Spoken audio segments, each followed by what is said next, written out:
الحمدللہ غصے کے ٹاپک پہ اللہ تعالیٰ کی توفیق سے تھوڑی بہت معلومات آپ تک پہنچا دی ہے، اور اس کے علاوہ میں نے کہا تھا کہ کچھ غیر مسلموں کی اور ہندوؤں کی رسموں اور ریچولز ہمارے معاشرے میں سرایت کر گئے ہیں اور انجیکٹ ہو گئے ہیں اور سنک کر گئے ہیں، اور جس کی وجہ سے ہم اپنی شناخت بھی کھوتے جا رہے ہیں اور اللہ تعالیٰ کی نافرمانی کا ذریعہ بھی بن رہے ہیں۔ اور آپ اپنے ارد و گرد پہ نظر ڈالیں اور آپ کو پتہ چل جائے گا کہ ہم کس طریقے سے ٹریپ ہو چکے ہیں اور کون کون سی حرکتیں ہیں، کون کون سے اعمال ہیں غیر مسلموں کے جن کو ہم کر رہے ہیں، اور دانستہ نادانستہ طور پہ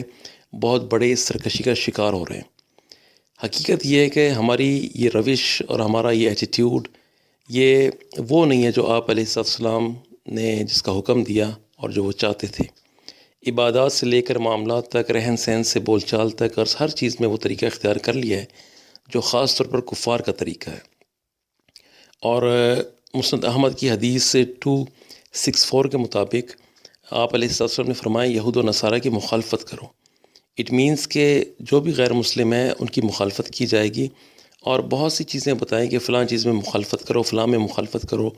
یہودیوں کو دیکھا کہ اپنے سر کی مانگ نہیں نکالتے، یہ دیکھ کر جناب نبی کریم علیہ السلام نے سر کے درمیان میں مانگ نکالنی شروع کر دی۔ یہودی موسیٰ علیہ السلام اور بنی اسرائیل کی فرعون سے نجات کے شکرانے کے طور پہ 10 محرم کا روزہ رکھتے تھے۔ رسول کریم صلی اللہ علیہ وسلم نے فرمایا اگر میں آئندہ سال زندہ رہا تو 9 محرم کا روزہ رکھوں گا، تاکہ اصل عبادت اور شکریہ بھی ادا ہو جائے اور دن بدلنے کے ساتھ یہود کی مخالفت بھی ہو جائے۔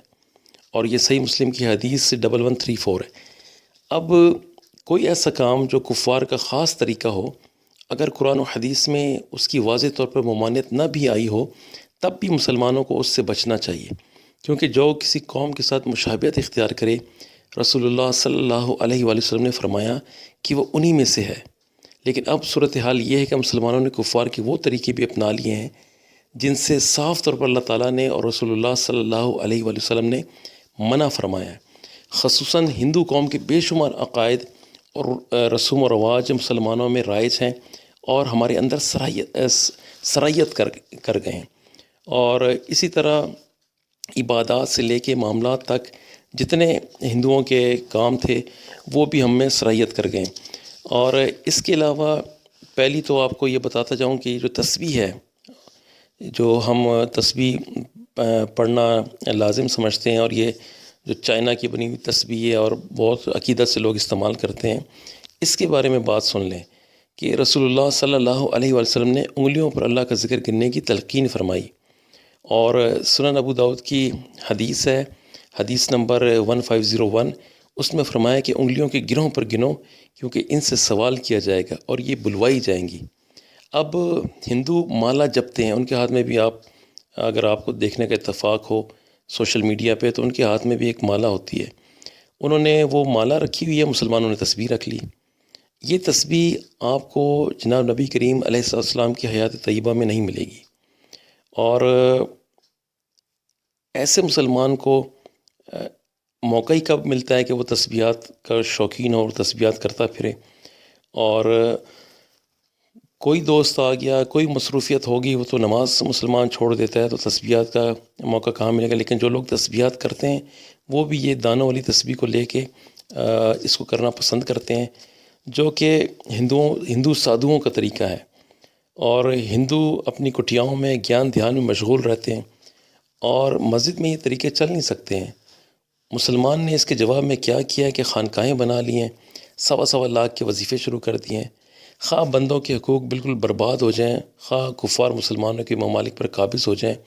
انہیں اپنی گنتی پوری کرنے کی فکر ہے۔